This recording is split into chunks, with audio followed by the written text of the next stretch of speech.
repetition. Needles moving to the on position. Scraping glass as if it was a tradition. Leaving us with this chronic affliction. This we create this greed. We are this time till we are this evolution. This we create this greed. We are this time till we are this evolution. The dragon burns with the flame of addiction. Twisting minds into every position. No explanation for my current condition. The heavens open when we make the incision. Now this could be the last time we will see execution. This could be the last time we will see execution.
It's showtime.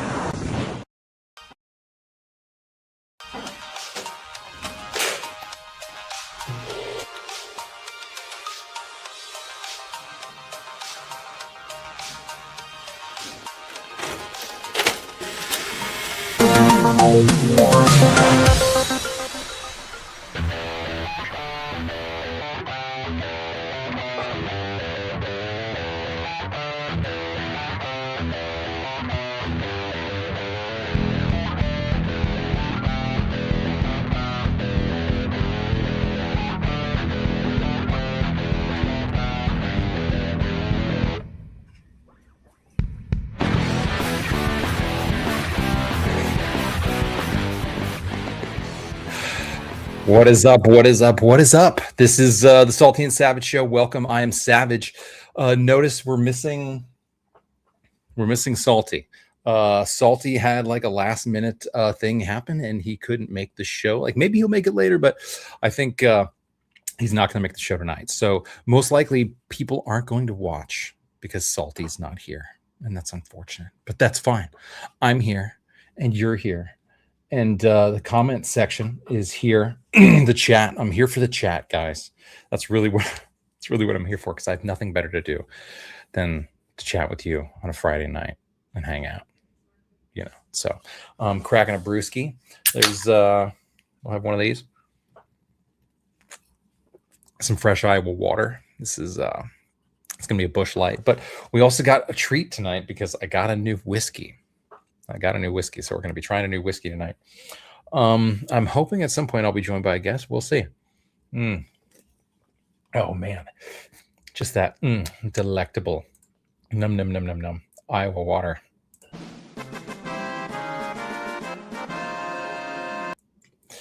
Makes me feel good. So what's up, everybody? Thanks for joining. Yeah, Salty couldn't be here, so probably be a short show, and probably just go over the typical stuff, talk about some baloney. What are you watching? What are you streaming? What's going on? I was trying to talk to. I just started watching Ted Lasso again. It's back. They were like, "Oh, hey, the show's over," and then like, "Oh, guess what? We were money hungry because there are no other good shows on right now, so we're just gonna bring Ted Lasso back." So, and just like I talked about last week, the whole point is that now they're back, but he's going to be coaching the girls team because there's a girls team now in Richmond, AFC Richmond. So it's interesting. It got into the second episode where you start to see some of the personalities and you're like, oh, okay, some of them are a little rough, but we'll see how this pans out. We'll see how it pans out. So Ted Lasso, I'm watching right now. Not like I'm super proud of it, but nonetheless. What else have I been watching? I just watched some Netflix stuff, His and Hers, heavy drama, crime stuff. One of those that I was like, dude, I already solved this in the first episode. And then the last episode was a crazy twist that you're like, oh, well, I should have seen. Why didn't I? How come I didn't understand? But I should have seen that coming. I should have seen that, but I didn't. Because I was so engrossed in thinking that I knew what it was already that I didn't take the time to look at the person that you least expect. It's so great because it's literally the person you least expect. You completely forget about them in the show. So it's wonderful. So anyway, welcome again to the Salty and Savage Show. Let's get live in the chat. What's going on? Let's get crazy in the chat, y'all. What do I have for you? I have this is great. Whenever there's a new thing that happens in the world, new music or a new there's a new technology or especially with kids, when there's a new thing that the kids are super into, all of a sudden it's like, oh, it's bad because this is it's the work of the devil or something like that. And what's great is this a vintage clip, Salty and Savage. We love us our throwbacks. We love to make America 80s again. And this is actually probably a 90s era clip. Let me see if I can pull this up here. But this is when, is this it? This is when Pokemon first hit the US and started to be a craze. Pokemon was obviously out for a while, but this is when Pokemon first hit the US. Let me see if I can adjust this to make this a little sound like a little better. It does look a little better. This is fantastic. So check this out. Is a war designed to attack our children's minds, and it's called Pokemon. Dude, get ready. It's a war designed to attack our children's minds, and it's called Pokemon. This character over here is called Mewtwo. Now, he doesn't have 5 fingers like we do. He has 3. It means Hail Satan. Dude, 100%. 100%. If you see 3 fingers, it's a Hail Satan. Like immediately, 3 fingers is a given Hail Satan. Like, I mean, it's simple. It's in the how to know a Hail Satan rule book. It's rule number like 7 or something. 3 fingers. I love how he totally knows the pronunciation of the name too. It's Mewtwo. It's Mewtwo. And you see how he doesn't have 3 fingers? Like, he's also not a human. He's also an invented character. He also is not supposed to have the same amount of fingers you do. Like, what are we talking about? Oh, do you see this deer? This deer has hooves. It's got these cloven hooves. Oh, it's Satan. It's Satan. It's the goat. It's Baphomet, the goat-headed devil worshiper. And here is a picture of cute little Pikachu, and his little satanic tail is really erect. his satanic tail is really erect. It's so great because you're like, dude, it's very obvious that you're like you can't help but be putting the Freudian slips into into your own scripture that you're doing on stage. This is so great. It's little satanic tail. His tail. It's a satanic Z. A satanic Z, Z for Satan. Cadabra character has a pentagram on his forehead. I mean, all right, so maybe he has a pentagram on his forehead. Does he? Does Cadabra actually have a pentagram on his forehead? He does have he has a star. He has a 5-pointed star. I wouldn't call it a pentagram, but it is a 5-pointed star that is on his head, apparently. We're gonna go ahead and where's that at?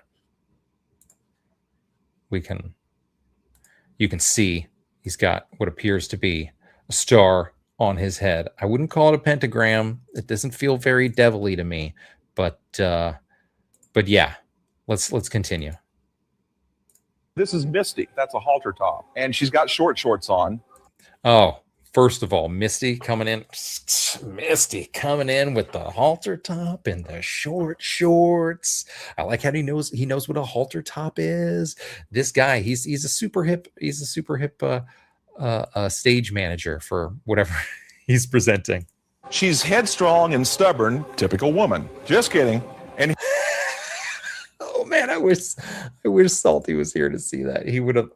I got this clip initially because I was like, this is where I'll pause it, and Salty will laugh his ass off. But he was just kidding, of course.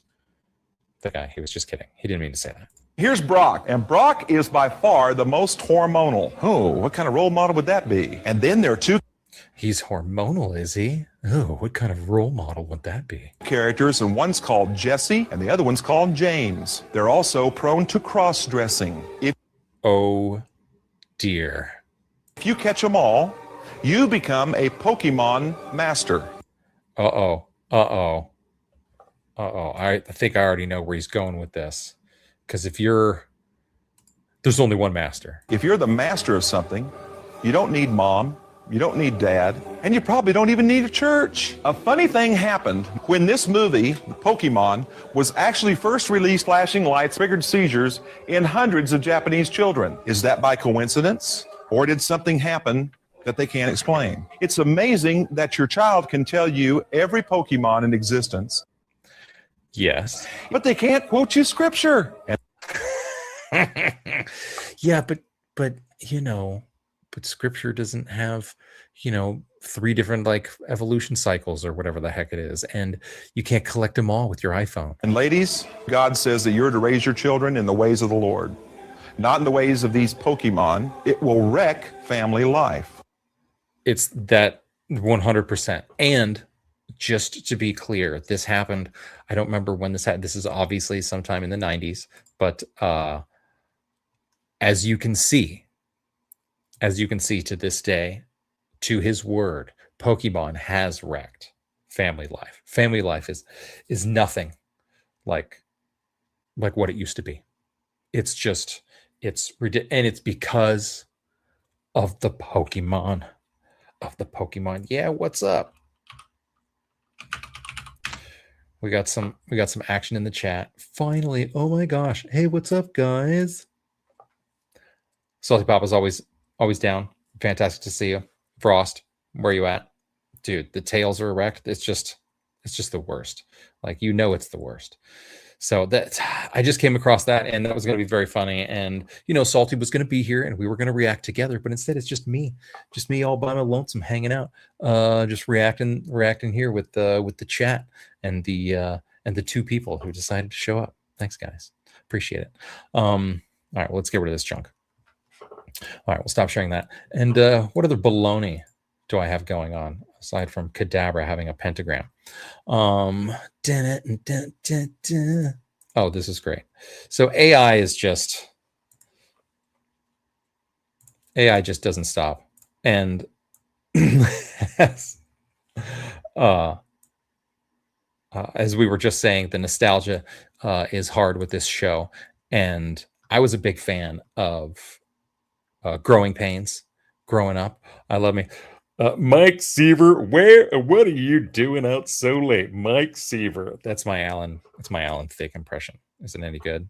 Tell me, hey, drop a line in the chat and let me know if my Alan Thicke's any good. Mike Seaver, what are you doing? It's not very good. It's not very good. So, but this guy here, somebody, of course, AI is fantastic, and they've used the power of AI to create kind of like an alternate, we'll call it an alternate version of the intro to Growing Pains. It's kind of interesting. It all kind of revolves around one problem that the dad seems to have.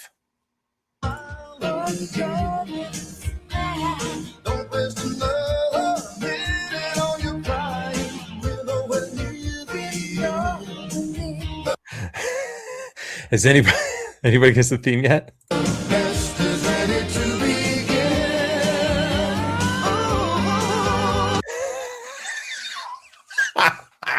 Mike Seaver, you're going to drink all of this whiskey or we're not going home. As long as we got each other, we got the world. Get right through the door. That was so good.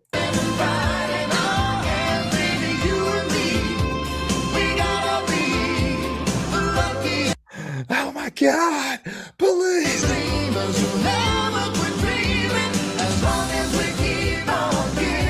Dude, and I love how it's totally like they absolutely look like a set, the outside of a set house.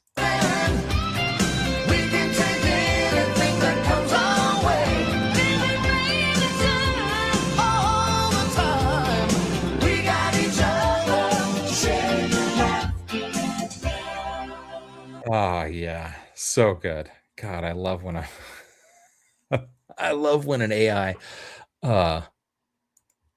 spoof comes together. Daddy drinks, hilarious. Oh my gosh, speaking of daddy drinks, you guys. Oh my God, you guys. Oh my God, you guys. Speaking of daddy drinks, you guys. Oh my God, you guys. I got a new whiskey. Savage got a new whiskey, and it's going to be this whiskey is going to be a guest here on the show plenty. So this is a bottle, brand new bottle. I just cracked the plastic. I haven't even opened it and smelled it yet. But this is a Jack Daniel's single barrel select Tennessee whiskey. So this came from one. This wasn't blended with hundreds of other barrels and then put into bottles and called just Jack Daniel's stamp. This came from one specific barrel. Locally here, where I live in Iowa, they do a huge rodeo, the Tri-State Rodeo, and the people at the Tri-State Rodeo, you'll see the little TSR badge up here. Check it out. They purchased, apparently, they didn't approve it through me. I really wish they would have asked, but no, they apparently purchased on their own, again, without my knowledge, but to my surprise, they purchased a barrel and they got it. You get it bottled, and they send you. They don't send you the barrel.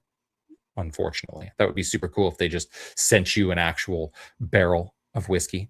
I don't know where you put it or how you would tap it, and there's a bung hole. It's super weird. It's going to be awkward. A corkscrew just isn't going to work, guys. It's just not going to work. So this is a bottle of single barrel select, came from one particular barrel. So like all of the bottles that this was, all of these particular bottles will like all taste the same, and they'll be 100% unique because each barrel, much like each barrel of wine and each vintage of wine, so each thing's unique. So I'm thinking I'm going to pop this and I'm going to try this. It's Friday night, right? It's almost 7:00 on the West Coast, but here it's it smells like Jack Daniel's. Yeah. Smells like Jack Daniel's. Smells like Jack Daniel's. All right, so what I was gonna do is I had some ice cubes in there. Got to get rid of the get rid of that. Oh, hold on. Someone's going to join me for this beverage. What up, Jared? Hey, it's me. What up, buddy? Hey, man. Welcome to the Salty and Savage Show. Currently, Thank you. The Savage Show. It's the Savage and Savage Show today. The Savage and Jared Show. Yeah. So, so welcome everybody. I'm about to check in on this whiskey. Did you see that I was tasting some whiskey? I did actually. I wanted to jump in. I'm sorry for being late, children. No worries. No. Totally fine. I'm just terrible. I saw the Pokemon thing, and I lived through this as a child of various things that were satanic. Right. I was in that 90s period where I was not in the Dungeons and Dragons satanic panic, but I was in that period where it's like, for me, it was like Ninja Turtles. They were saying Ninja Turtles were evil. What? So like my parents were like going to these, I don't know if they actually went to that sort of like presentation or whatever, but then they had it in their head that it was like, oh, well, this is clearly evil. But the funny thing about like after the fact is that a lot of what the presenter or whatever that guy, a lot of what they said was actually, I mean, it's ignorance, but like the type of ignorance was funny because like they didn't know what sensei meant. They didn't know what like all the like, because turtles use like actual Japanese language, and so Mr. Splinter is called their sensei because that means teacher. But like they put this weird spin on it, like oh, well, if he's your sensei, that means that he's the master of your life, which means that that's satanic. And it's like, well, that's not really what that means at all. That's actually completely wrong. It's like back in the day, it was instead of having the internet or like Facebook for the old people, it was just where old people they would just tell mothers and parents would tell each other, and that would be like the parent chain, and they'd be like, oh, you know what I heard that this is satanic, and then all of a sudden it's like, oh my god, little Susie Johnson, she got all into Satan because of it. Well, to my parents' credit, they talked to me about it, and they were like, well, this is evil, and I was like, what are you talking about? Like, you've watched the show with me. And so they actually like sat down and they like paid attention to what was actually like the actual messaging in the cartoon, because I watched the cartoon, being a 90s kid.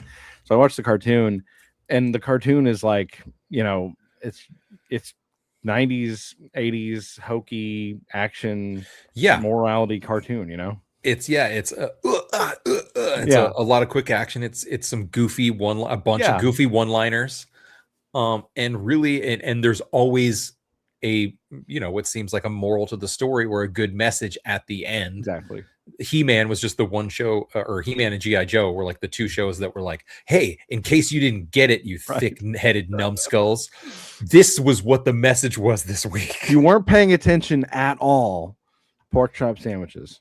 Oh, you're gonna burn the house down. Yeah. Oh my gosh, the internet is amazing. Hey Hojo, how's it going, man? Good to see you here. Oh my gosh, what's going on? I didn't know Hojo. How long have you been a part of the audience? I would have shouted you out sooner if I'd known that you were here. Good to see you, man. So I literally turned 45 years old yesterday, late, and my mother was telling me not to play D&D because she saw it on the news. Kids were killing each other with real swords. Yeah. Oh my god, this is so great. Yeah. That's fine. You turned 45 yesterday. I turned 45 this year as well. So we're in the 45 club. Here's my single barrel whiskey. Cheers to you. It's actually delicious. I mean, you know what it tastes like? It tastes like Jack Daniels. I didn't start. I didn't play D&D at all until like I think I was like 38 or 39, and I played like video games based on the setting, but I'd never played the actual pen and paper game. So I'm actually not terribly familiar with it myself, honestly. I never got into D&D. I knew some people that were kind of into it, but actually there was a group of when I was young, I kind of hung out with a bunch of different groups. I floated around like whatever was going on, whatever I was into that particular time. One of the groups that I hung out with started playing what was basically a D&D kind of clone, but it was all with Marvel superhero characters. Interesting. All Marvel characters. And we would sit in his garage or in this guy, what was his name? Danny, Scott, Johnny, something like that. He had Something like that.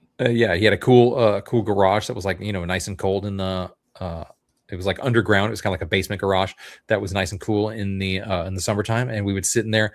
And yeah, I didn't get super into it, but just played cards a little bit. It was kind of cool because I don't know, I guess maybe at the time, instead of it, pardon, instead of it being like, there was a stigma with Dungeons and Dragons also. Yes. not just with like the parents, but with kids, you'd be like, oh, that's for nerds, or that's for, and like, I certainly wasn't against swords and dragons. Like, I thought all that stuff was totally awesome, but I just wasn't into, like, I guess, creating the quest or doing whatever that was. But I was playing this it was really only for maybe about 6 months with these guys before I ended up like moving or something like that. But Yeah. it was a fascinating game. It was cool. It was all Marvel, all the Marvel characters, and there were a bunch of characters that I didn't know, so it was kind of like learning some new characters. This is a good way to get introduced to some of the characters, yeah, and new abilities and stuff. Yeah. And this is like the early 90s, so pretty, kind of like right after the major heydays, and there was still kind of a vibe of actual comic books at the time. It was right before they fell off hard. It was really once Ninja Turtles and that whole generation, once everybody started going into, once television production got like way better, and there were way more shows and way more options and stuff, it was so much easier for you to just sit Saturday morning with like a hot chocolate and watch a bunch of shows instead of playing a board game, and it's not that it was bad, but it just, I don't know, just wasn't what I did, man. I just didn't do it. I'm still wearing these sunglasses. What am I doing? Like, I still kind of have a hard time with like, I don't know, like taking it, like I'm figuring out how much seriousness assigned to it when I'm playing it, because like the people that I play with, it's very like, it's like super duper casual, and it's like we don't really jump into like actual role playing. It's like so and so asks the bartender this question, so and so, well, and occasionally we'll say something like the character's reciting something, we'll say it, but that's really it. So like we don't really get into the role. It's not really role playing like by the strictest sense of what actually it means. And I don't think I could do like role playing. I don't think I could actually do that seriously, because it's I know I'm supposed to use my imagination and everything, but I know I'm sitting at the table across from a dude that, I know you're not actually a wizard, and you're just rolling a dice. Like, I'm not really, okay, I don't know. Maybe I'm doing it wrong. I don't know. I know you're not actually a wizard. Yeah. So let's see. South River comes up with, you think it was just called Marvel Superheroes. TSR made it. That's who I refer. That's Hojo, by the way. South River Studios is Hojo is South River Studios, of course. The Mythicals, excellent comic book. You should check it out if you haven't. But his friends and loved ones on the internet call him Hojo. So, but yes, nice. that's Hojo. Hojo's a great guy, and he has a great book. Okay, well, fantastic. Don't you have a great book? Don't you have a book? I have a great book. I've got a great book. I'm working on a great book too. I'm still waiting for colors, but I've actually. So what are we just kind of like just doing whatever tonight? Just kind of open forum. Yeah, dude. You like I said, you have the con. Like whatever. So okay. So this has been my latest project. Let's do it. So I have found, especially because I don't get paid for making my videos. All of my videos are like stuff that I really get fixated on. I want to make it. I tried to do, I did reviews of a couple of comics, and I can't make myself review like ISOM 3. I was thinking I would do it, but like I was like, I don't care. Every time that I sit down to write a script, I'm like, I don't care about this comic. Nobody that has read this comic cares what I think about it. Like they already love it or hate it. Doesn't make a difference. I don't want to do it. And so because of that, every time I sat down to write the review, I would just be like, I'm going to play a video game. I'm going to watch the show. I'm going to do something else. I just never did it. So I didn't get a chance to watch it. I saw that you guys were talking about Spider-Man Brand New Day on last week's episode. And I caught just a little bit where Salty said that he enjoyed the movie. And that's absolutely completely fine. I have no issue with him enjoying the movie. I saw this little bit where Salty said he enjoyed the movie, and that's all it took for me to be super. I was surprised because I think that the movie has from what I haven't seen it myself yet. I've watched a lot about it and I've read a lot about it because I don't give Marvel money right now. I was surprised that Jean is evil. I haven't seen it, but I'm not really worried about it is, it is what it is. So the gist of it, and if anyone in the chat has seen it and they want to correct me if I'm wrong, please do. The gist of it is that Jean and her sister both have telepathy, really high level telepathy where they can mind control people. They are in a park. They are practicing mind controlling people. So a government agency called Damage Control, Department of Damage Control, they tranquilize and grab her sister. And so she decides that she's going to kill a lot of people to figure out how to get her sister back. And it's weird, from the start. I promise I'm not just writing about this film. What age are they?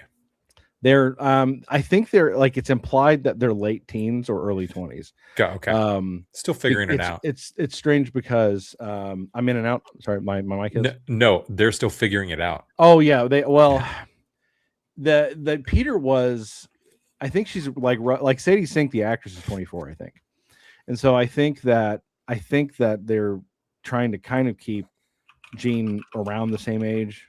It's hard to tell because Tom Holland was playing a 15-year-old and he was 27, right? So it's weird how do you figure that out? But they mentioned that they were abandoned by their mother. I think that's entirely reasonable because they're clearly psychopaths. So I understand why the mother would abandon them. Now the mother must have done something wrong to raise them to be psychopaths, but at that point, I get it. She pulled the ripcord and she got out of there. But they're casually controlling everyone. They're casually jumping into people's bodies, removing their autonomy, moving them around, controlling them like puppets. They have no issue with this. And the other sister, Sarah, is man, I wonder if I get older and stronger, if I'll be able to control everybody like this. Well, that's kind of horrible to think about, but yeah. So then she gets grabbed by the government, and Jean concocts this plan where, keep in mind she's psychic. She needs to figure out what happened to her sister. So since she can just jump into anyone's mind, she should be able to jump into the mind of someone at the department and figure out what happened to her. The movie should be over before it starts. Because it should make sense that she would just go into the mind of somebody who dealt with it exactly, or jump around until she finds it, because she can do that easily. Sure, yeah. Exactly. Doesn't really make sense that she can't. So whatever, but. So she's instead concocts this plan where she takes an old woman and has her drive an APC into a government building with a bomb in the APC, intending to blow up the building. Okay. And is stopped by Spider-Man. And the whole time she's adversarial with Spider-Man. She's taunting him. She's talking she actually possesses an old man and makes him walk into traffic and kills him in front of Spider-Man to prove that she can do this. Oh my God. And then she challenges Spider-Man and says, because she can't control him, but she can figure out, okay, Michelle, MJ is important to you. Well, I know where she lives. I'm going to go and you better hope that you can beat me there because I'm really fast. So she challenges him to get there before she can get to the woman he's interested in. She gets there. She possesses MJ. And she plays the part of MJ so convincingly that Peter thinks that she's not possessed. She then uses MJ to kiss Peter And she's like, oh my God, you awaken my memories. I know who you are again. I love you so much. And Peter starts like weeping because he thinks that the love of his life is back in his life. Oh my God. And That's only fucked up. then does she say, you are so stupid. I can't believe you fell for this. She doesn't remember anything about you. I know why you'd like her, but no, she doesn't think about you at all. And she's like smirking and like just being the most cruel person possible.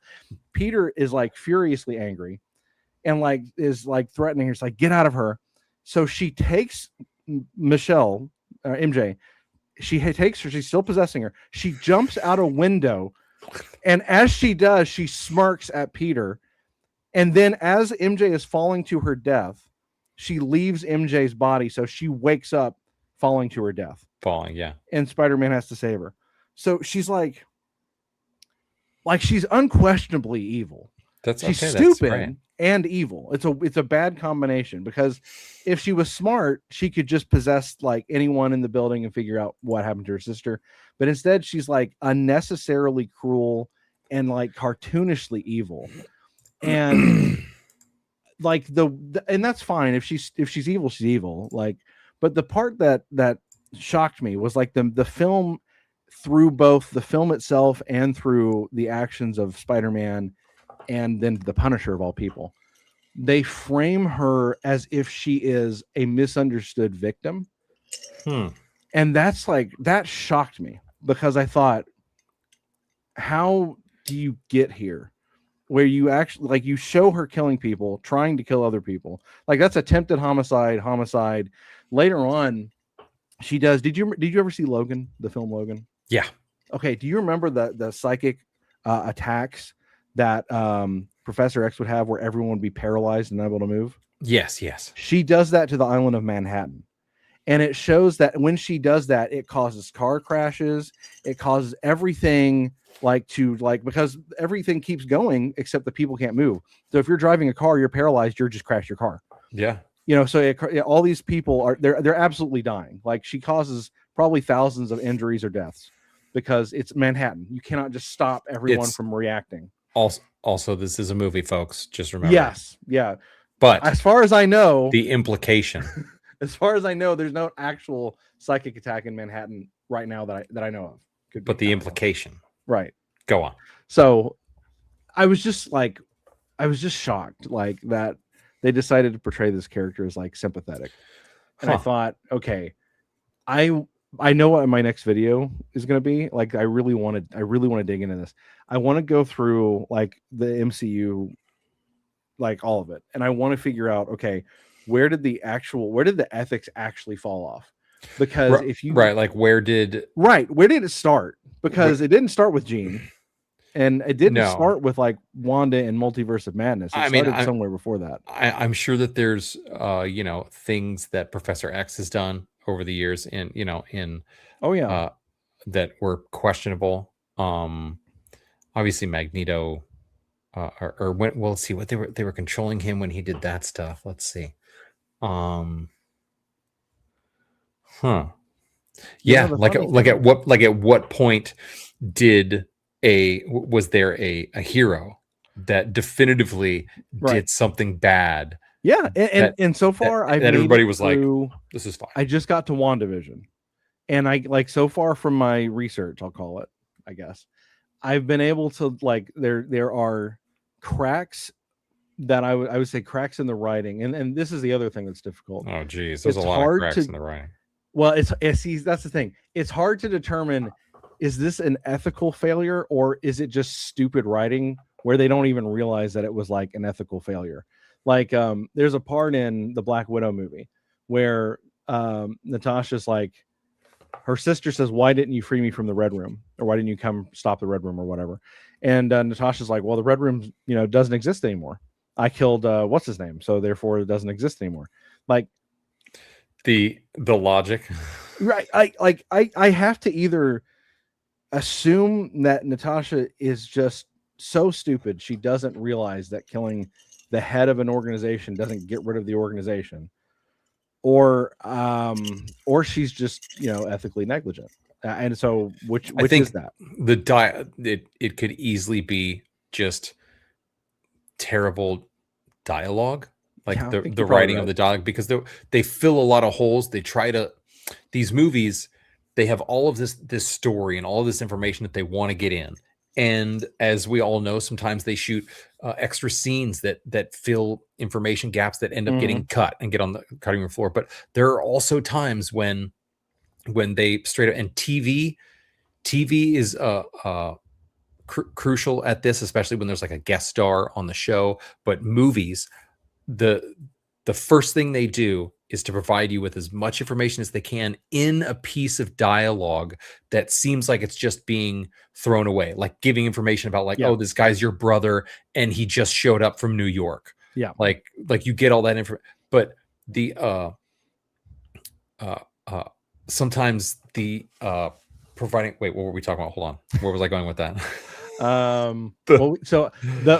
it, so what the question was, is it like an ethic, like is it the writer failing Right. to consider the ethics of it, or is it just really awful writing? Right. And there are so many times when the writing is like, they're like, oh my God, here, like they had an idea for something there and it either needed to be shorter, or they were like, we just need to pigeonhole this information in somewhere. We had to cut this scene out. So we need to say that like, oh, well, I mean, I killed the leader of this. And it's more of maybe her, and especially, you know, when it comes to a Black Widow, her, like, you know, the humble bragging, like, oh, Yeah, well, right.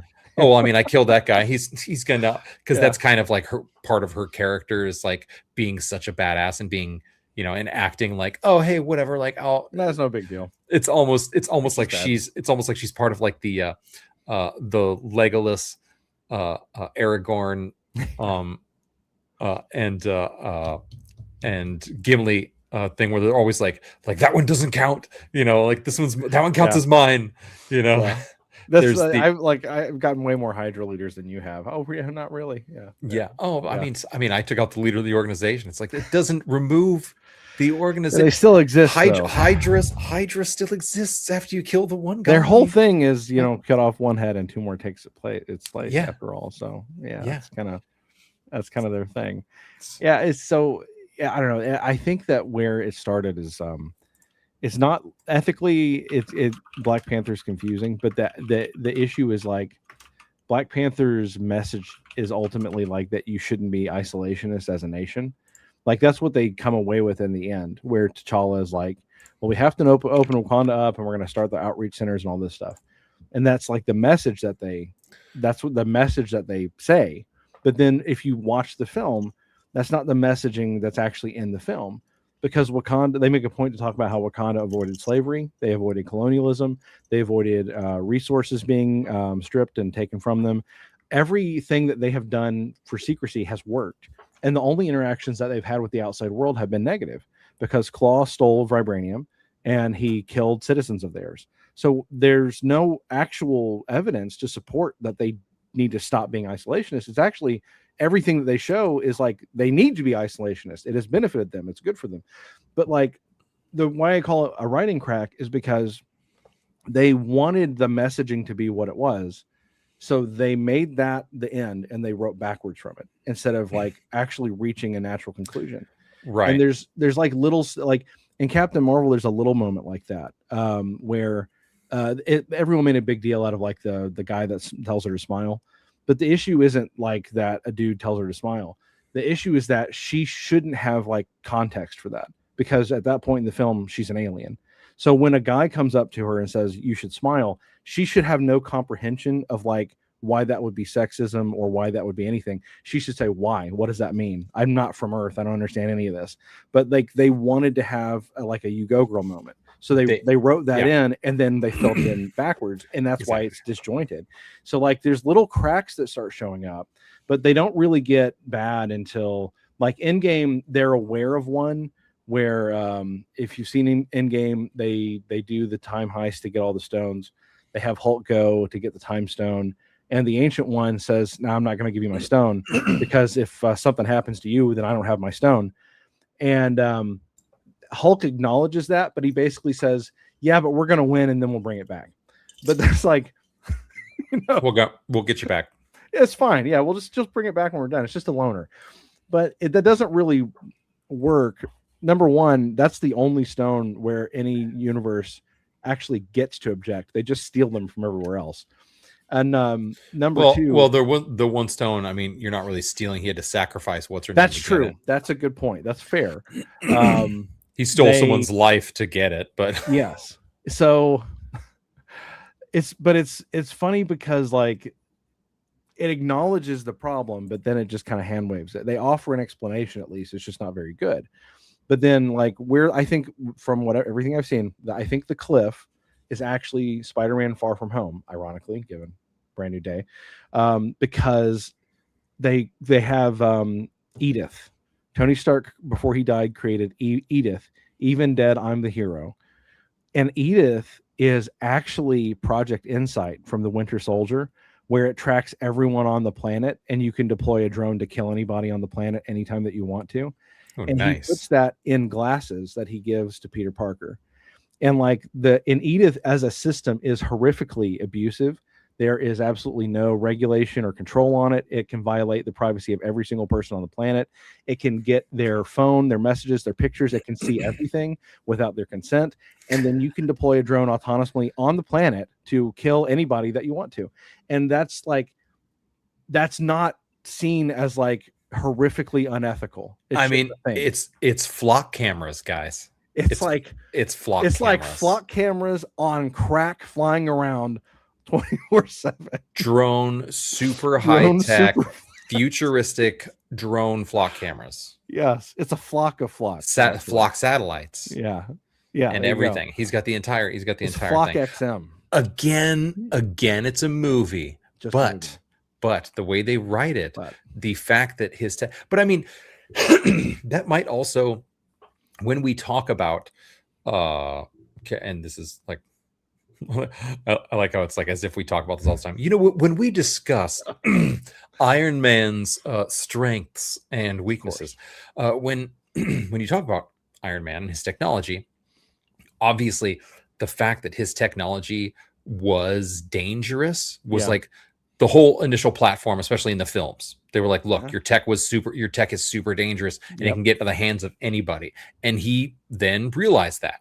Yep. And then because he was always but I'm so smart, it's going to be okay, because he would then redevelop these technologies that again are super dangerous, but they were all under his guise. Like as long as I'm in control of it, and even like the military can't be trusted, like nobody with any sort of authority is like, no.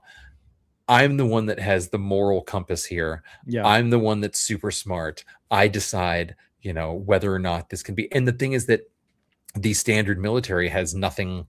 What are they going to do if they're like, look, we don't think you should do this? He's like, oh, you don't think I should do what? Beep. And like all their satellites are like poof in the sky. You're like, oh, I'm so sorry. My tech is already, you guys are going to need a new satellite. Can I interest you in a Stark satellite? So, I mean, they've set him up to kind of be able to,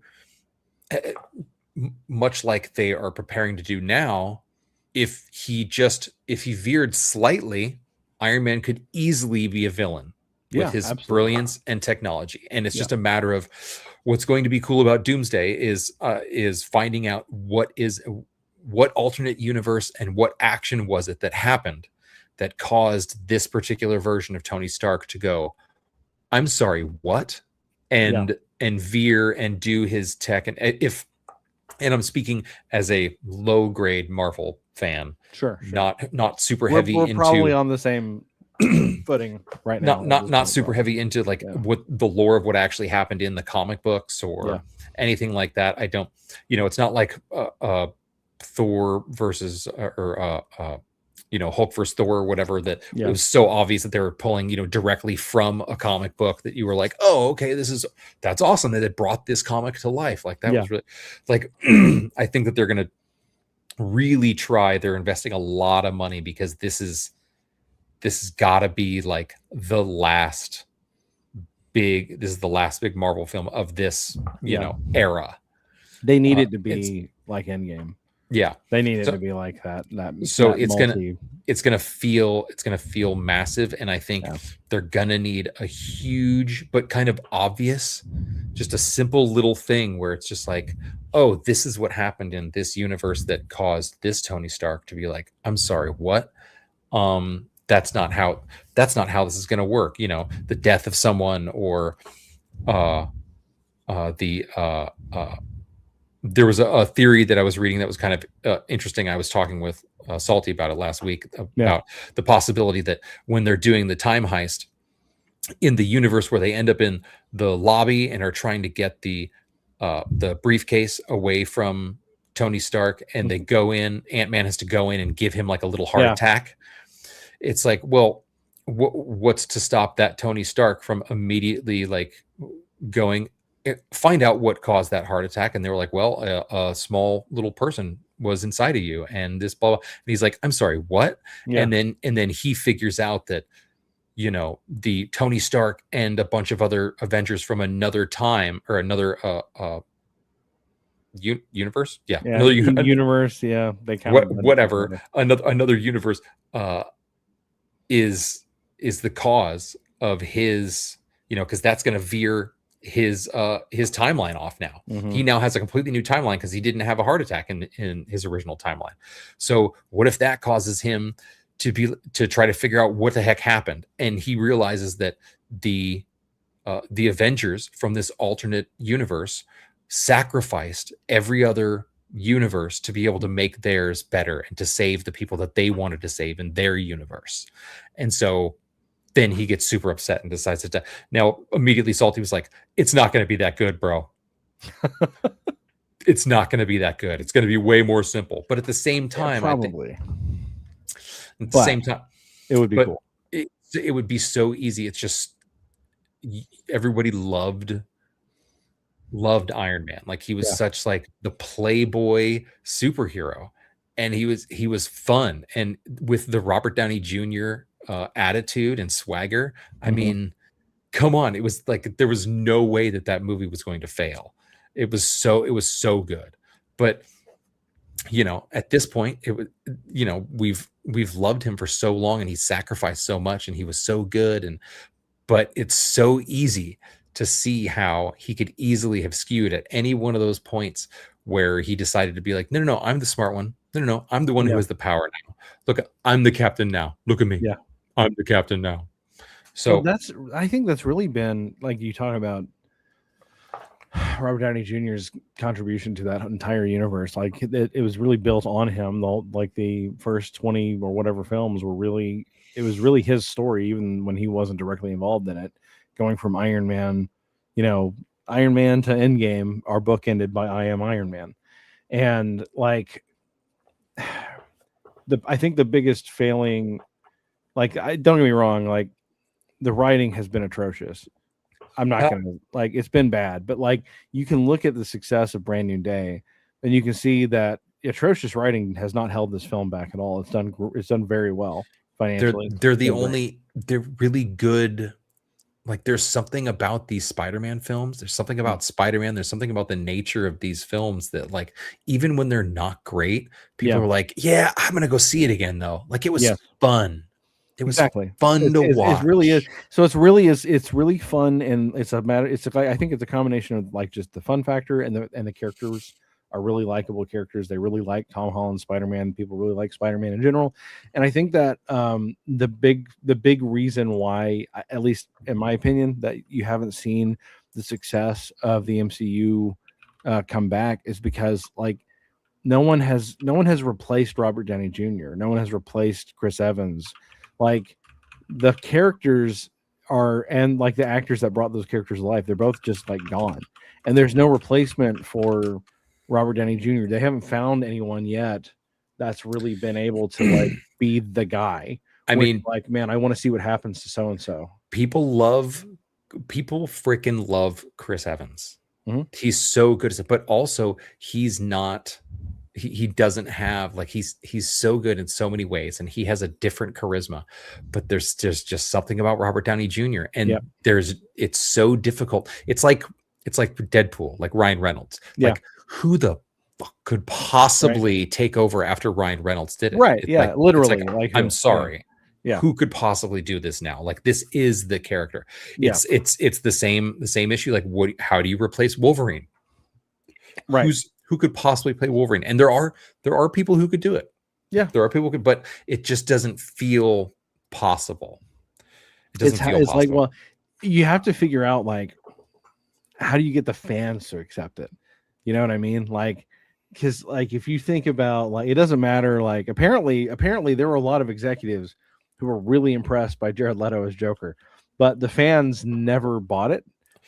And, like, everyone was really, like, because I remember back when, like, the casting was going on, like the casting discussion for The Dark Knight, and Heath Ledger was named as Joker, and everyone was like, what are you talking? Are you serious? And that everybody dude said what? won over everybody with that performance, to where, like, it was like character defining for several years. But the thing is, with Jared Leto, you kind of know what you're getting. It's true. You're getting Jared Leto. Yeah. You're getting Jared Leto doing his, like, ultra meta, like, he's so over the top and he thinks he's so good. The guy is wicked talented. I can't take that away from him, but he thinks he's so good, bro. He thinks he's so good. After Dallas Buyers Club, he thought he was the greatest actor ever.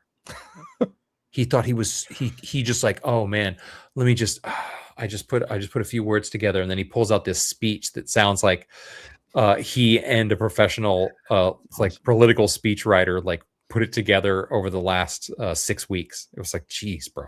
Perfect. But when they said Heath Ledger, everyone was like, what? Everyone was like, but also every single person went, huh, I wonder what that, because you couldn't figure out in your head, how could Heath Ledger, how could he even be the Joker? Like, Jared Leto, you know exactly what you're getting.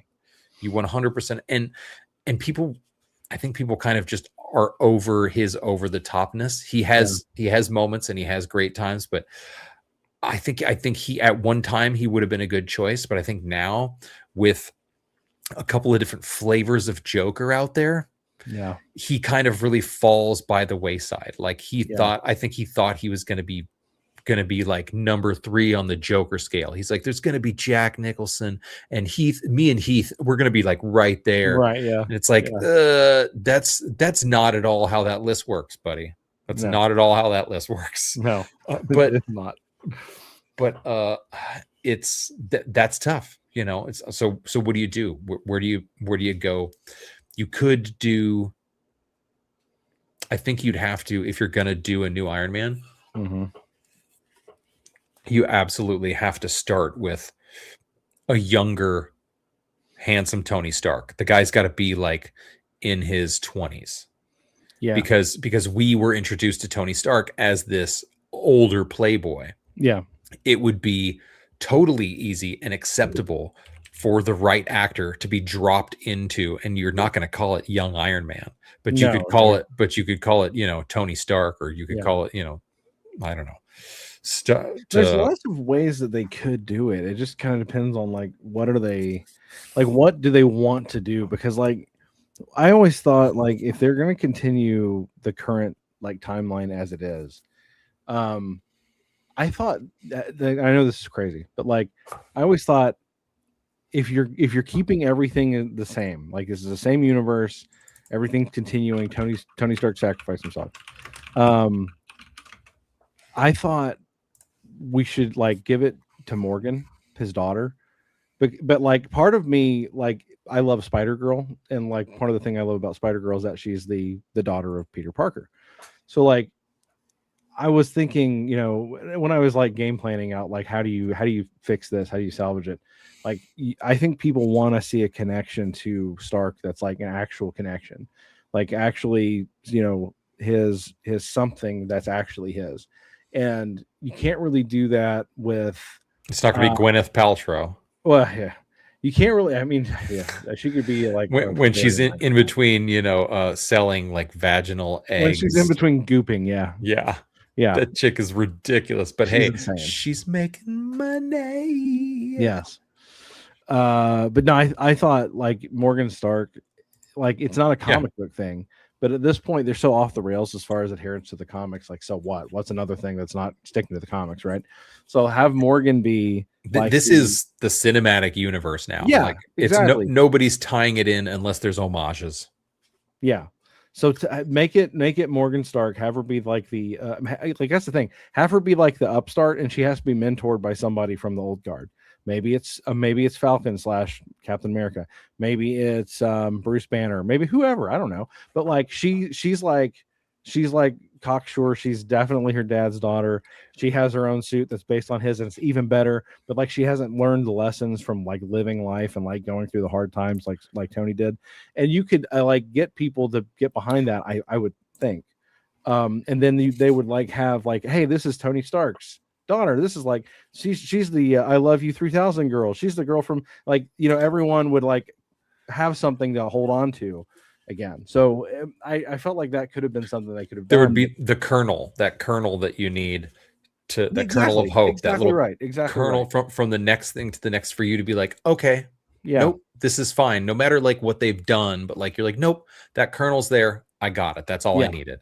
Yeah, I thought that could have helped, I guess, you know. But here we are. Now we're at Doomsday. Yeah. Here we are. Here we are. Doomsday. Yeah. And it was, I mean, it was just a matter of time for them to bring him back. It was Yeah, so it really is. like everyone was just like, what are they gonna do? Like, because everybody wants to see RDJ one more time. Like nobody, it was a beautiful send off, but everybody wants to see something else. Everybody. The thing that it does frustrate me. I mean, I say that, but like I'm not invested in the series anymore. But I love Doctor Doom, and so if Doctor Doom is just like a 1-off or 2-off, that does kind of suck, because like he's such a great character, right? It's Man. like, do they?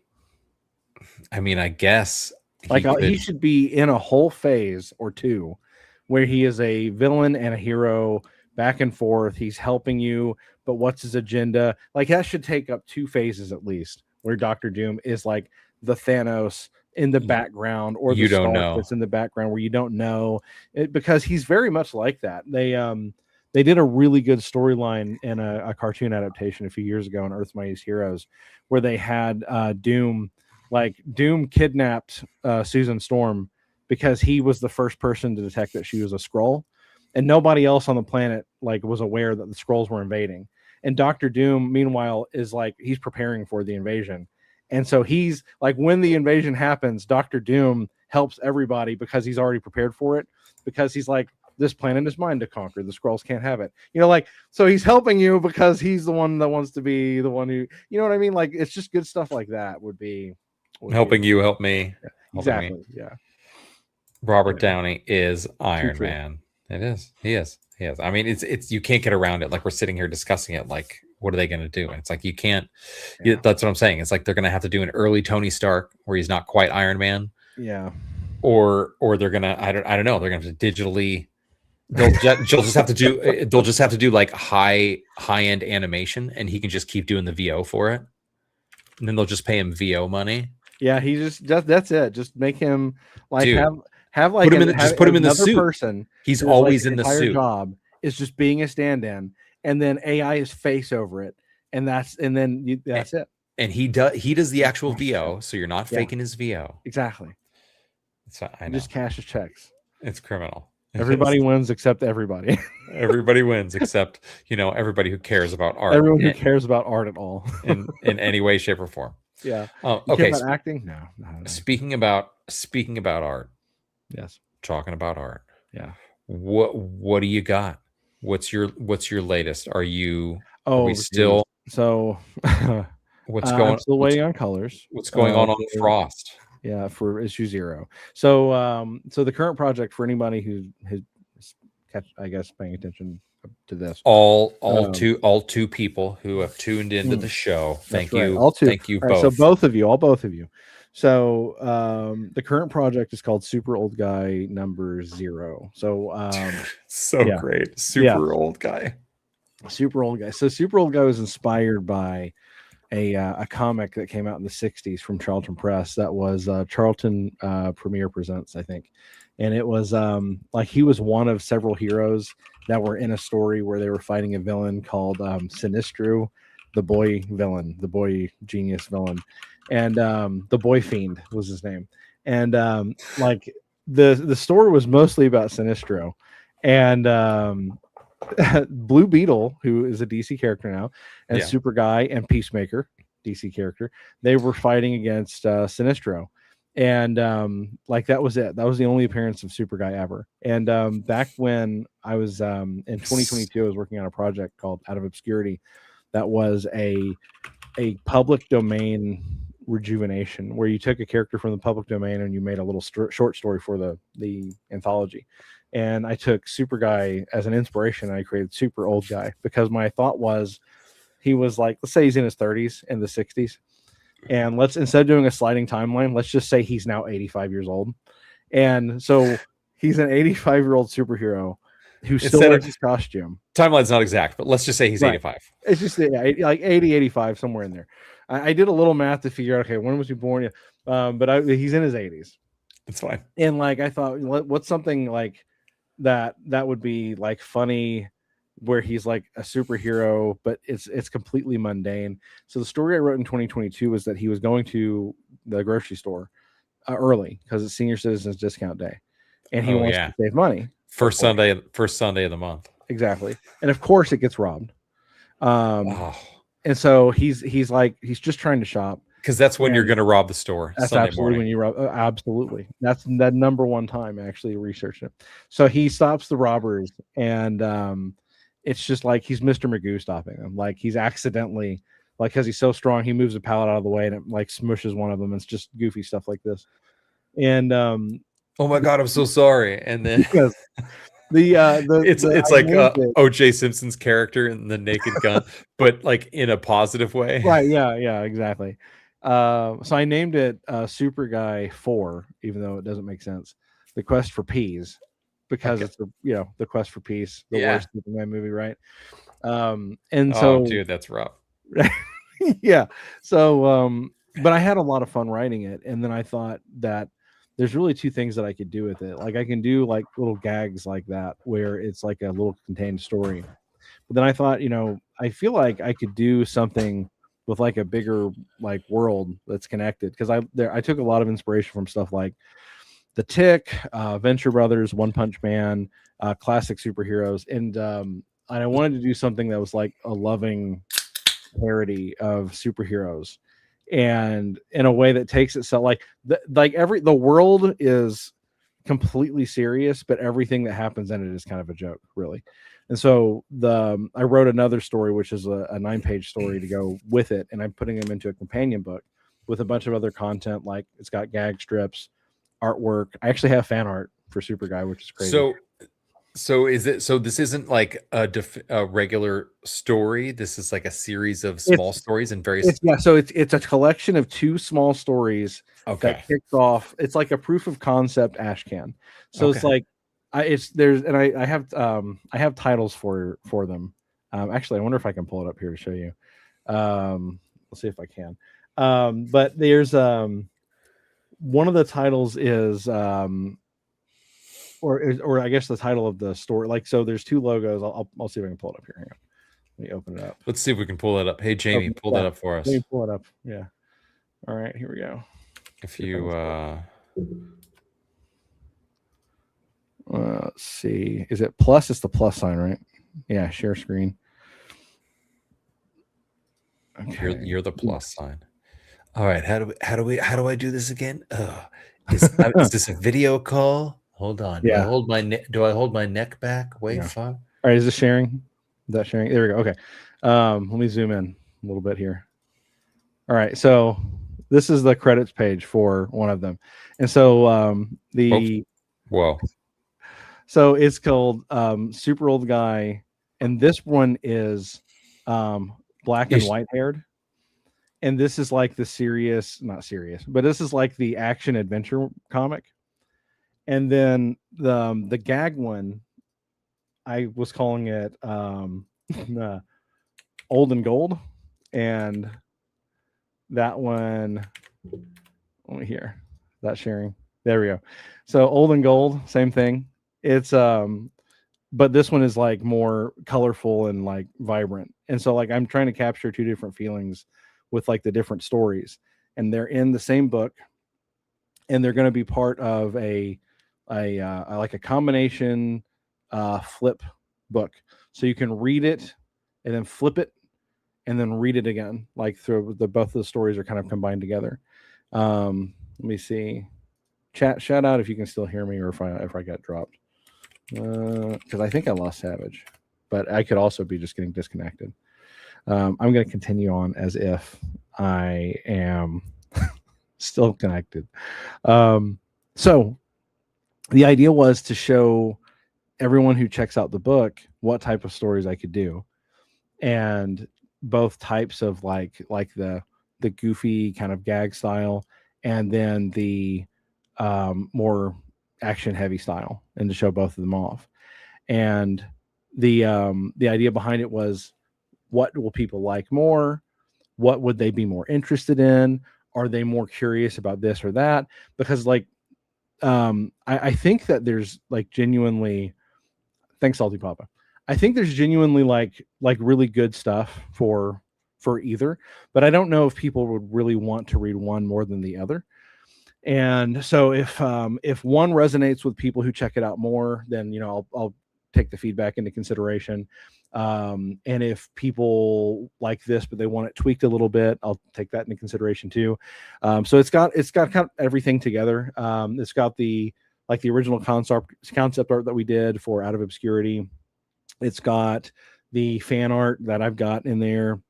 It's got all the stories, both of the stories, some extra pages. It's got some commissioned work that I've done. And I think it's going to be a lot of fun. I really, really like this universe a lot. And the nice thing about it is that it's not like, it's very self-contained. Like I can very easily tell a story in, 24 or 20 pages. And that's an easier book for me to produce, because then I don't have to worry about funding 50 pages when I don't have that many readers yet. So it gives me a chance to kind of get a longer runway for myself to try and build up a readership, and hopefully get to a point where the book is self-funding, where I've got enough backers who are backing it that it's not really coming out of pocket anymore, which would give me a chance to kind of grow that. And then that would let me do some of the more serious stuff that I'd like to do that would require more like 50 pages instead of 20. So the problem I run into is that I don't know, it's not a problem. I don't want to throw anyone under the bus. I have a very nice colorist. She's a really nice, sweet woman, and she does good work, but she's been swamped lately, and she's had a lot of stuff going on in her life, and it's kind of slowed the production down a bit. So the nice thing about that, for whatever small silver lining you can find, is that at least I don't have anyone who has like backed the book yet or anything. No one has paid for this that is not getting a book, so that's nice. No one is like stuck waiting for something they paid for, so that's good. But I did want to launch this back in spring, and now we're halfway through August. So I don't know what it looks like as far as like the timetable. I would really like to get it out this year. Yeah, right. Hey, you're back. Oh, sorry. I have no. Hey, it happens. Going on. Did you hear me the entire time? I didn't hear a word. I was like, I can't hear him, and I see a spinning thing. Okay. I'm just gonna keep talking and power through and just go until his internet clicks. All I saw was spinning wheels. Like everything just turned into yes. spinning wheels. Yeah. All right. So I was worried at first. I thought, oh man, am I getting disconnected? And I'm just talking to my monitor right now. I don't know what the heck just happened, but hey, that's all good. it must the entire neighborhood must have just connected to my network. I don't know. So that's the ongoing thing. But I did want to tell you something really cool. You should. I saw the first one. I didn't get to see the second one, but there was a second. Yeah, so they capture like different feels, like where one is very much like, it's like supposed to be modern, and by modern I mean like inspired by like the 90s kind of like, you know, edgier comics, and then the other is more like golden age. So that's like those are the two stories that are in the Super Guy proof of concept that's coming out. But I did want to tell you too, this is really cool because it relates to a former guest, Mark Polton. Mark Polton is going to be in a like his huge indie project called Crisis on Independent Earths, and it's like a bunch of people that are all going to be contributing to like this, like all of indie comics is under attack by this evil villain, and so your hero has to defend their world from being destroyed by this great big villain. And like tons of people, including Mark Polton, are in it. I'm in it too. Super Guy is in the book, which is so cool. So, dude, what? That's amazing. Yeah, it's so exciting. So like, there's super guy or super old guy. Super old guy. Well, super old guy. Super old guy is the book title. He still calls himself Super Guy, so you can call it either one. Yeah, right. But but other people call him Super Old Guy also in the book too. So, but yeah, Super Guy's in it. So the pitch that I made that got accepted was that like the idea is that you're supposed to pitch how your character gets involved in the crisis, right? And so they have to like something has to draw them towards like a portal where they get pulled into the crisis. So I'm thinking, well, okay, super old guy, he wants to listen to his AM radio, he wants to listen to news at noon, he's getting nothing but static, and so the whole thing is just him trying to get the radio working. He's just moving around, just trying to get a signal on the radio. Like he's floating over the lake trying to get it working. He's sitting in a tree trying to get he's not working, right? And he wanders onto a battlefield between like superheroes and killer robots, and the robots are just open fire on him, and he's just bothered by it, and he goes and he blows one into orbit, and the other one like punches him and breaks his hand, and he smacks him into pieces, and he takes the guy's head and he's like trying to use it with the antennas to get better reception and trying everything. To fix the antenna. Yeah, that's great. And so he starts to get something on the radio, and it's like, oh, is it? Hey, wait, this isn't the news, and it leads him to the portal. So he rips the portal open and he walks through, and that's how he gets into the crisis.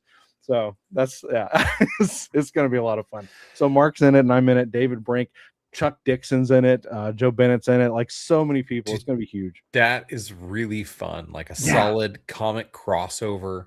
Yeah, a bunch of that's super I'm really hyped about it.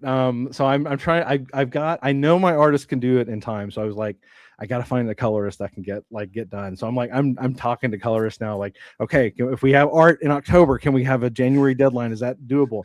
Yes, doable. Okay, so I'm talking to different people trying to get everything ready. So yeah, that's been really exciting to have going on in the background too. I can't wait to show off some of that stuff. That's really cool. Well, I'm excited for super old guy.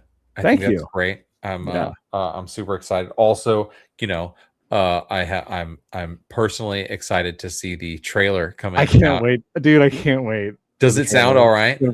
No, it sounded great. Like okay. the whole reason why we don't have it yet is because we've got the VO. We've got some music. We've got some royalty-free music that we've that we picked out as like options.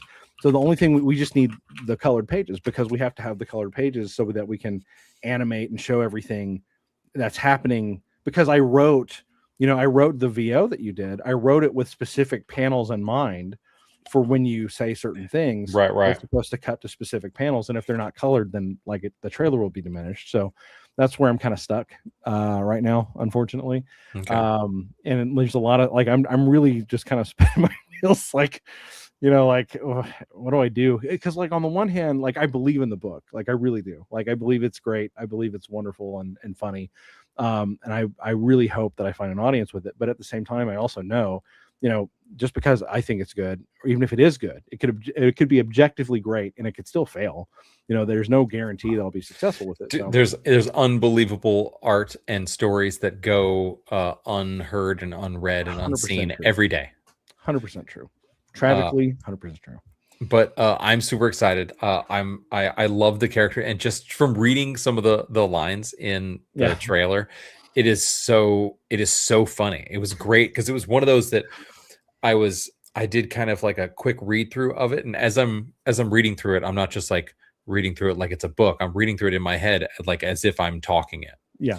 And I do that a few times before I then do it out loud enough. But I read through it as I talk, and then there's the mood changes that you have in the, which is great because all of a sudden it's like as the announcer is like realizing stuff, it's so great. It's the nuance is wonderful. I can't wait. I'm not gonna give away too much. It's gonna be a great trailer. I'm super excited. I love when you just have fun with it. Like there's no reason to take this all too seriously, and the character obviously doesn't take himself too, or well, he takes himself too seriously, and that's kind of the point. Right. Yeah.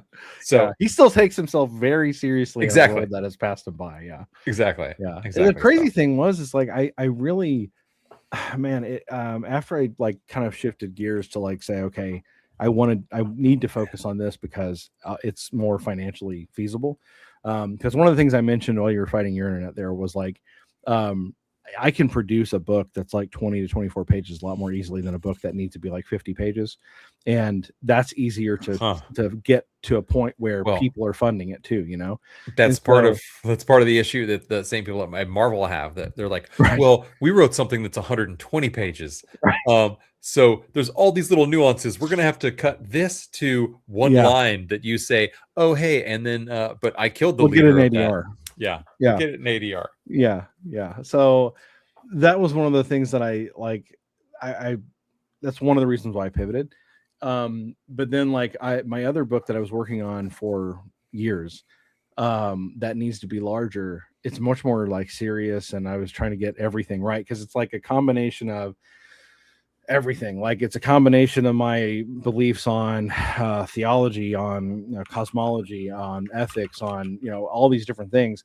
And it's like that was work, like writing that out, because I'm trying to like get everything right to be like to match up with the message I want to tell in the story. But then when I started writing Super Guy, it was just like everything's just coming like immediately, just coming to me right away.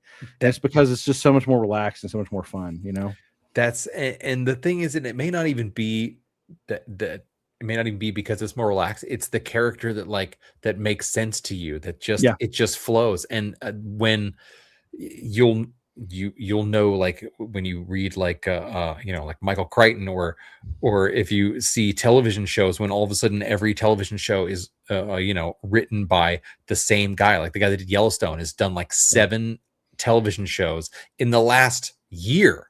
7 different television, and it's just a matter of just like they're cranking out the stories. And when you're in like that zone and you found like your lane, whatever your outlet is, your art is, and like sometimes when you find the character that you're like, I don't know, just the stories just flow easy. It's like maybe there's a reason for that. Like maybe that's the character, or maybe that's like more of the line of character that you need to be working with, something that because it's so fun when it all of a sudden, when it just makes sense, because you get into that flow state, where it's just like you can sit here all day and be like, all right, so I have this great idea for a character and and this whole situation that he gets in. But when you start really writing it or drawing it or coming, you're like, well, how am I going to get it? I mean, how am I going to get him here? Like we were talking earlier, pigeonholing, where you're like, well, I want this to happen. So how do I get to it?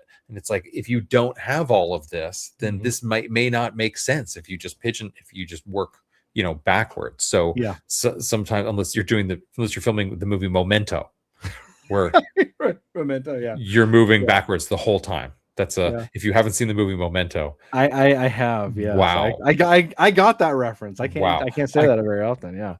I got that reference. Yeah. But it's when you find that thing that is just allows you to flow. Like there were times when I was working in TV, there were certain because I was doing entertainment news, there were certain styles of packages that I was like, oh, it's one of these. I'm like, oh, I can be a little more flippant and I can be a little more loose when I'm doing this package. It's like, oh, I don't want to do like the lead is going to be like very newsy and like whatnot, but where I can like have some fun, where it's like a red carpet thing or an after party and whatnot, and I can check, go through the footage and find some fun stuff and really play with it, and those just flowed. And it was always unfortunate when you're just like, oh man, I just crushed this dude. It flowed, it was super easy, and then you take it to your script supervisor who's like, yeah, no, executive producer's not gonna like this. They're not gonna like this. Let's change this to this, and then we're gonna, yeah, we're just gonna make the top the bottom, the bottom the top, and then we're gonna go, and you're all, oh, so, Physically but that was, painful. the job. It was like you would do your art, and then someone who was paid to make your art better would just totally change it, and then you were handed back what your art that Your they have art, now yeah. they have now done whatever, and they're like, all right, now go back to the edit bay and now make this, and you're like, oh, okay, I guess I'll do that then. So, And it yes, I will. and there were days when it was soul crushing, Mhm. where you're like, dude, I spent all morning working so hard on this thing, and they went, you know what, that's now going to be 20 seconds. It was a minute and 20 seconds. Just make it 20 seconds. We're cutting it. It's got to be somebody died. We don't have time for that anymore. And you're like, oh man, and they say never get married to your story in the news, because it changes all day, every day. But Yeah. there were also times where I would go in and I'd be like, all right, I did a great job. Like and I hand it to him, and he's like, oh, hold on, but did you see this clip? And blah, blah. And I'm like, oh, whoa. Okay, you did just totally make that better. Yeah. All right, there is a reason they pay you to Yeah, do this. yeah. Like, I appreciate that. Thank you, sir. There is a reason that you're here an hour before me and you drink 2 Diet Cokes and 2 Monsters before I even show up to work. Right. Yeah. Like, there's a reason. Now I get it. There's a reason that you're going to have a serious artery and liver problem later in life. You're great. You're a great writer, as I understand. Yeah. You're earning that. The things, yeah, the grinds, the things that people were sacrificing, like the way that they would live their lives, like working in TV and stuff. You're just like, damn. And then the executive the whole time is just like on their BlackBerry, and then they're sending emails, and they're doing all this other stuff. They're up here, they live in this other land where they're like, oh, I'm so important, I'm doing all this important stuff, but I'm importanting. And then they're like, and then they come down to the show again real quick, and they're like, oh wait, what did you do? Ooh, gross. Ooh, yes, no, yes, no, yes. And then they, oh, hey, I'm gonna go do emails again. I'm gonna go, oh, I'm just gonna go talk to so-and-so in their office for a while. And you're like, okay.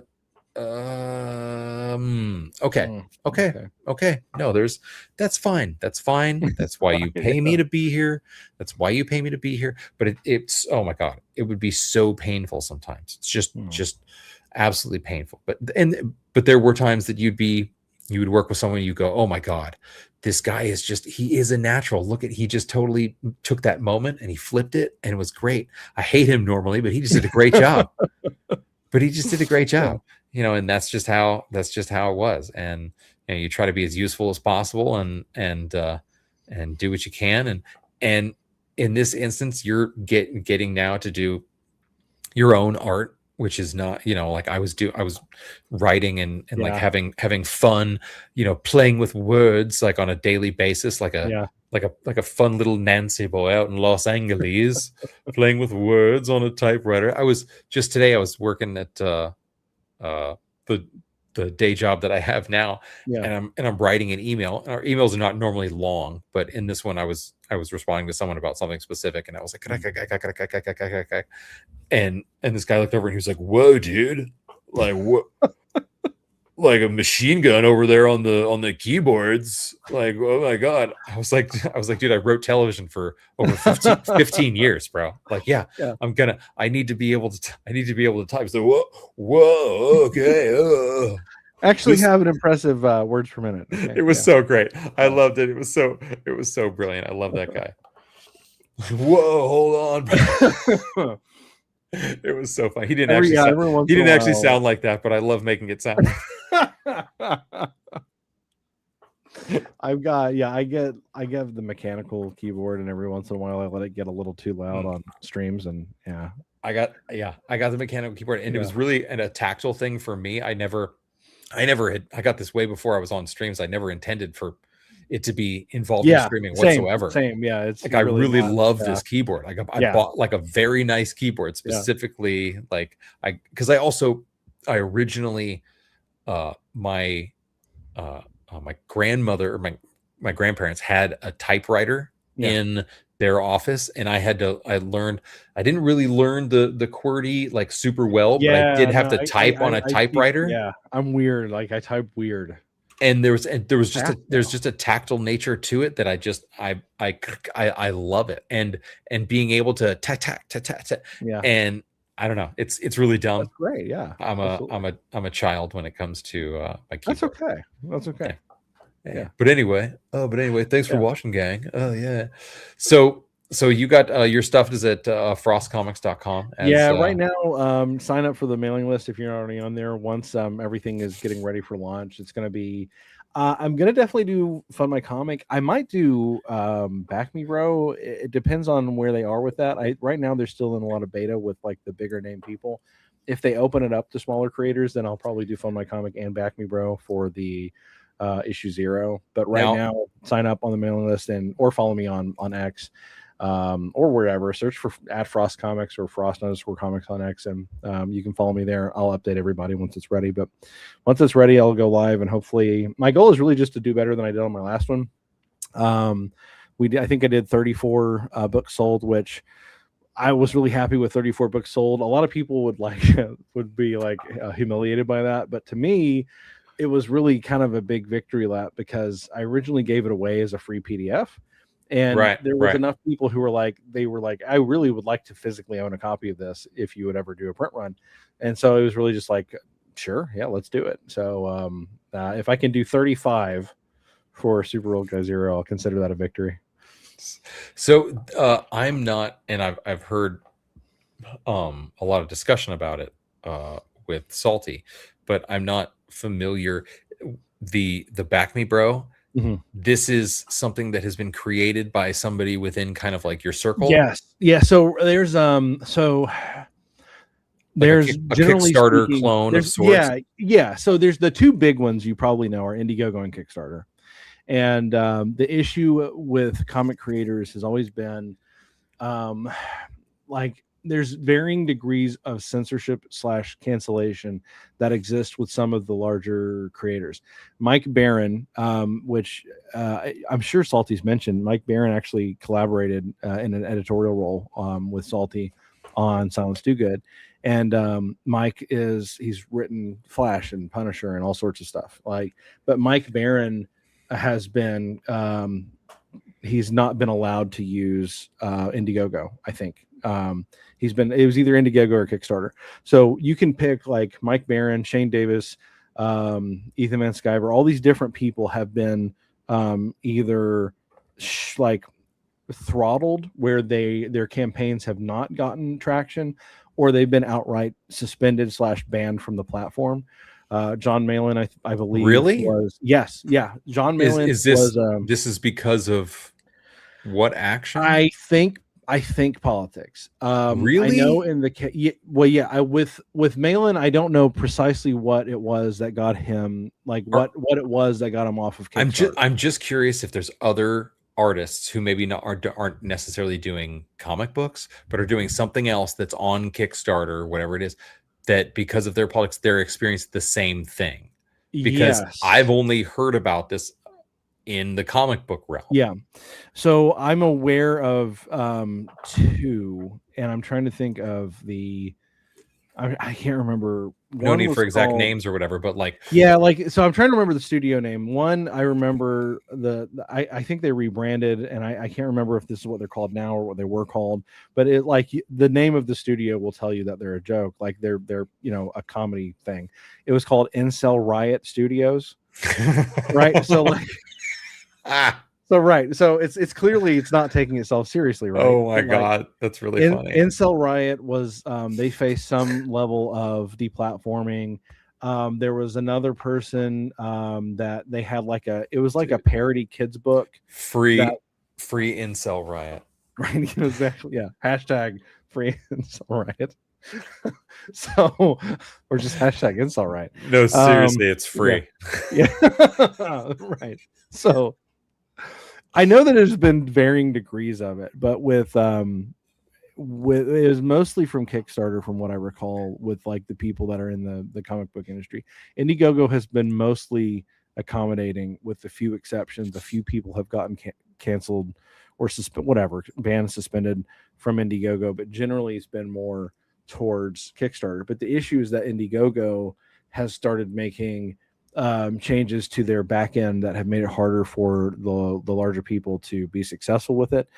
So Shane Davis wanted to start. Shane Davis is the writer and artist for a couple of different books. Starlight Cats is one, I think the one that he's pushing right now on Back Me Bro as like his beta test to test the platform.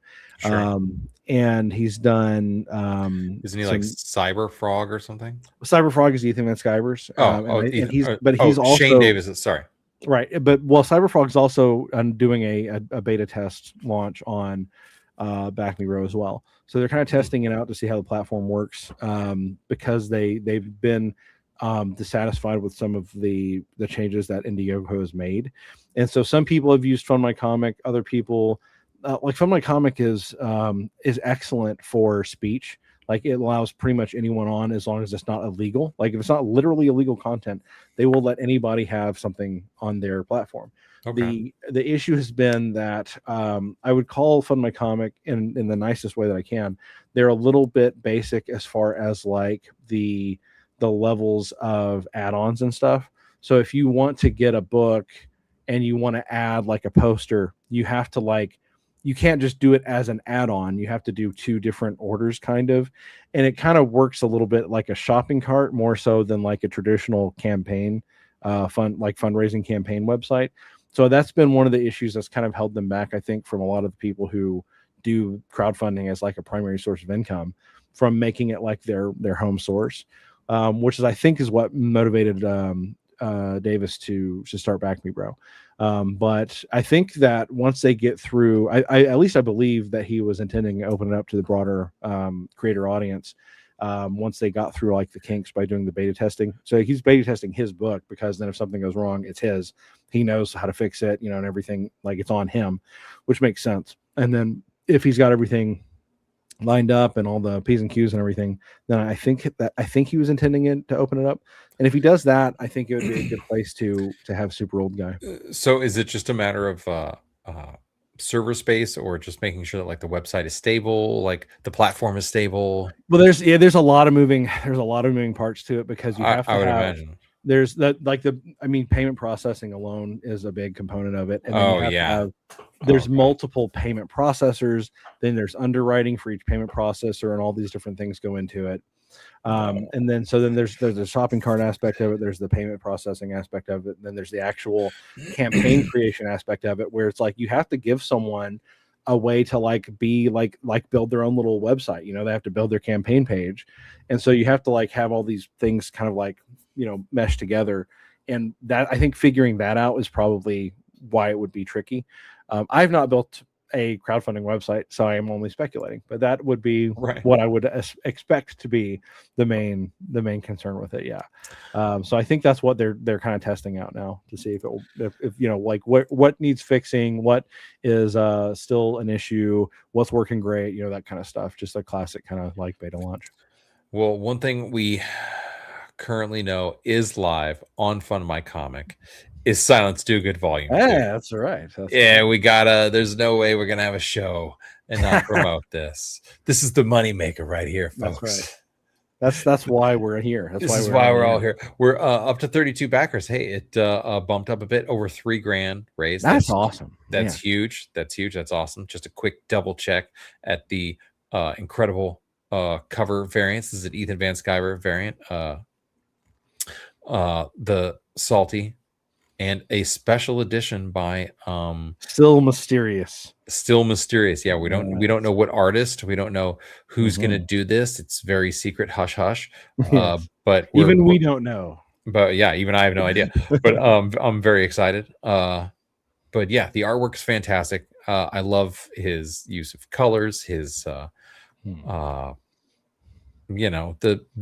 whole concept was just so great when I first was chatting with him about it, and it was one of the whole reasons that we even started doing this show. He was like, he was like, it'd be fun. He's like, this is like my passion thing, and I kind of want to get on. He's like, I want it to be like, when we used to sit at the bar anyway. So like, why don't we just sit down? But we can also talk about like my comic book and like your Beard Balm and like this and that. So I need to make a new batch of Beard Balm, and then we'll be talking more about that when I can sell it again. But I've been way behind. You need to get him to offer it as an add-on to the comic, right? As an add-on to the comic. Yeah. He was doing that. I sent him a big batch. So there were certain people that got some sent out to them.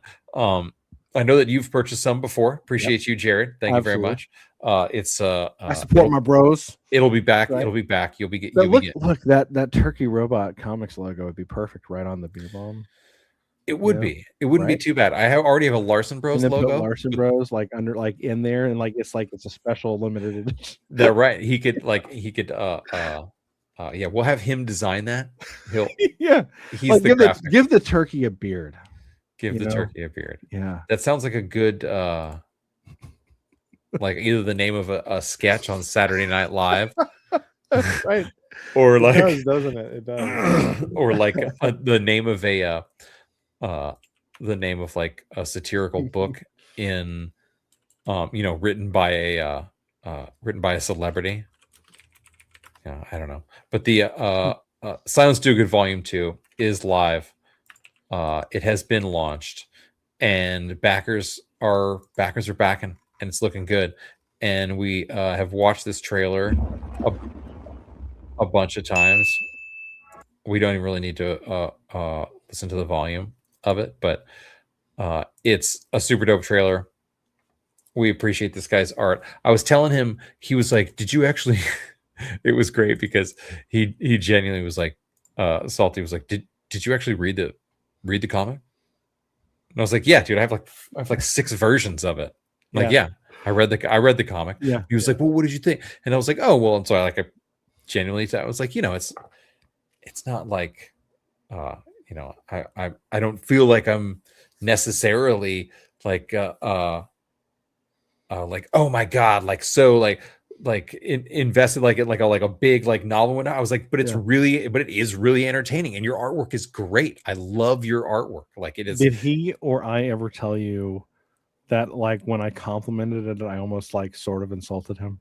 Oh, did you? Oh, yeah. I feel like that's weird. It's like I also feel the same way. It's like I try to be complimentary, but in like kind of a unique way, not some just like and I hope that he doesn't think it's like negative. I know he's not really insulted, but like I had to explain it to him because the part where Ben is talking to Milo and the AI and everything, and okay, so that part was like my favorite part because, and this is what insulted him, it reminded me of some of the stuff that I loved about Star Trek, and he hates Star Trek. Oh my God. Right. So, but like, I loved that because I love The Next Generation, and I love how Picard has like these philosophical back and forth with people, and like that's what that was. And so like I genuinely loved that part of the book because of that.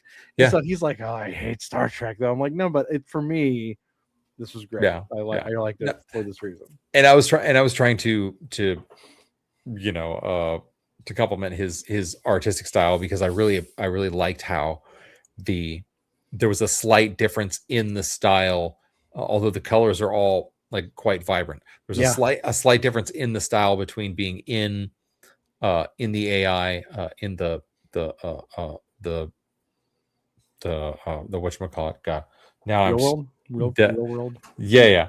But and then in the what's actually happening in the real world, and whatnot, like because everything was like just a little softer, like the corners were a little more round, everything was a little easier and like nicer, and and a little more, not Disney, but like that touch of just like it was just a little softer, like the edges were a little softer, and then the edges are very hard, and there's like heavy shadow and heavy contrast or whatever in the other, and so you could really feel like as you're turning the page, like you felt like you were going into a different scene. You were going back and forth between places. It wasn't like just looking at the same art, but like, oh, they're in a different location. Like you felt like you were in a different space completely, which I was like just trying to explain to him. It was pretty great. So Silence Do Good is out there. Make sure to check it out. Check it out if you haven't. The let's see. I should probably be a good be a good friend and drop it in the Oh chat. yeah. If anybody's even in the chat anymore, we Hey, appreciate we're performing for the replay at this point, right? we appreciate you guys are Yeah. always performing for the replay. That's what I tell my lady. Hey, this is for the replay, baby. And she's like, wait, what? Yeah. Oh, hey, and then I finish and leave. No, I'm Yeah. kidding. That's terrible. Ooh, what a way to go. Oof. All right. Anyway. Yeah, I am gonna have Beard Balm soon. I'm gonna be making some hopefully this weekend. There's been a lot. Maybe I'll have some more of this whiskey and then go down to my, hold on if I can spin the bottle. There you go. Have some more of the special single barrel select, which again just tastes like some delicious Jack Daniels. Still awake. Salty Papa. Still awake. Yeah. Appreciate you. He's number one. That's right. He's number one. The Like number one fan. my mother isn't even watching anymore. She's like, forget about it.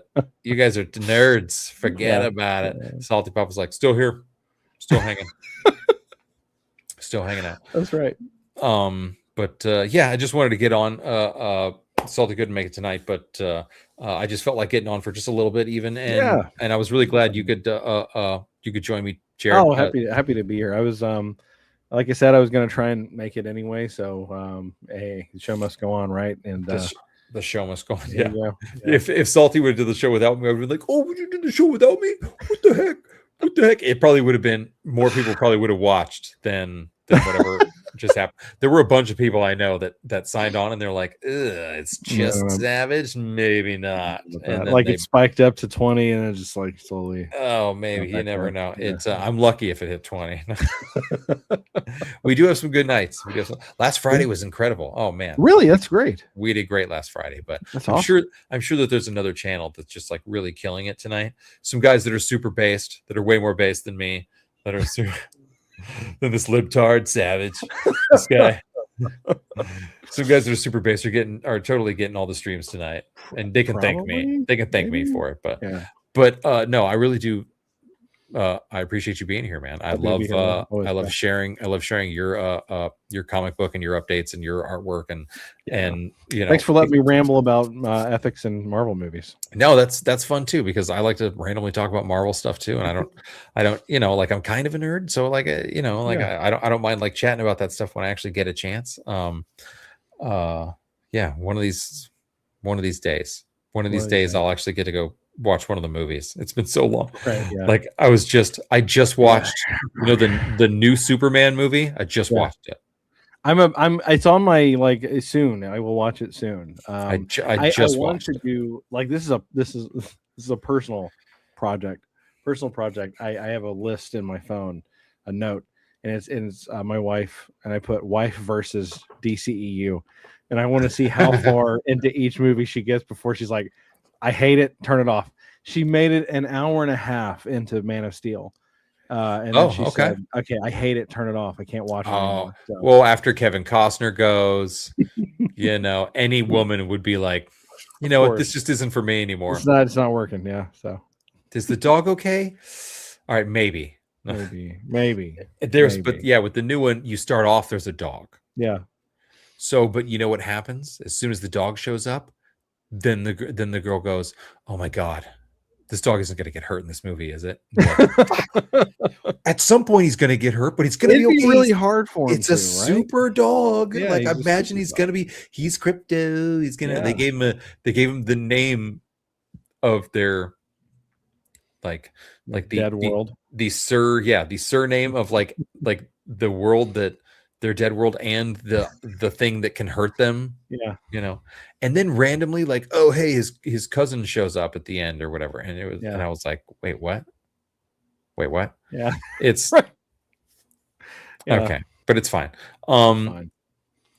But again, thanks for being here, man. You're welcome. Thanks for having me. Everybody support your local artists, support your local record store, and support Fund My Comic guys like Jared and like Salty. Fundmycomic.com/do-good-too.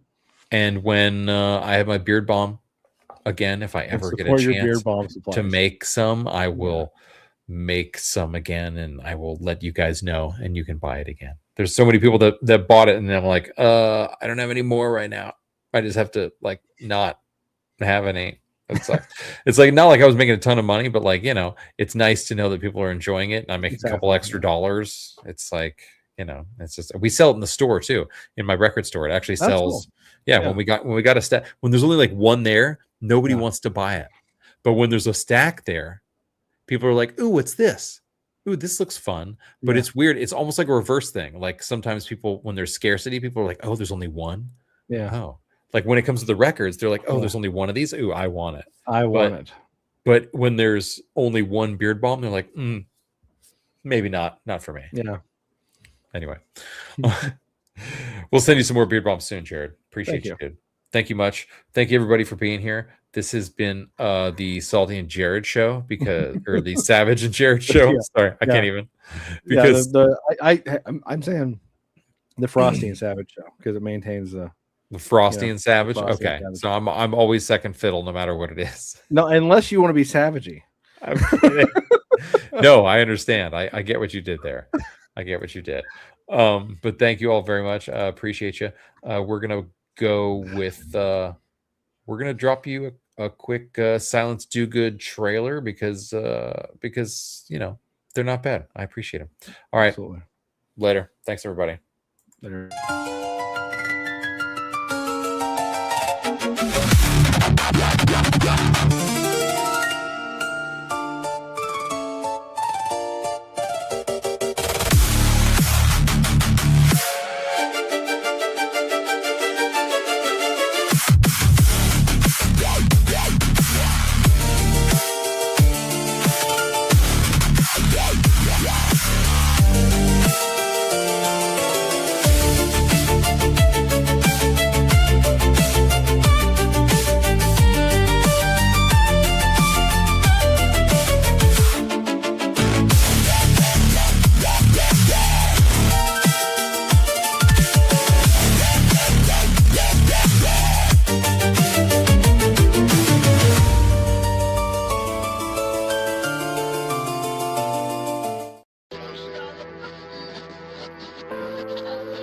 It's all there, black and white, clear as crystal. You get nothing.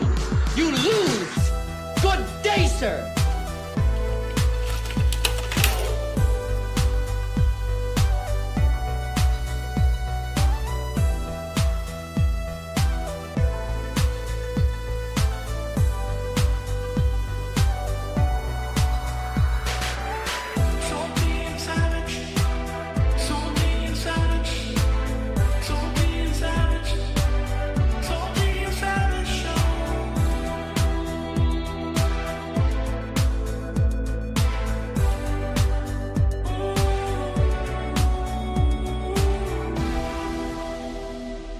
Salty and savage.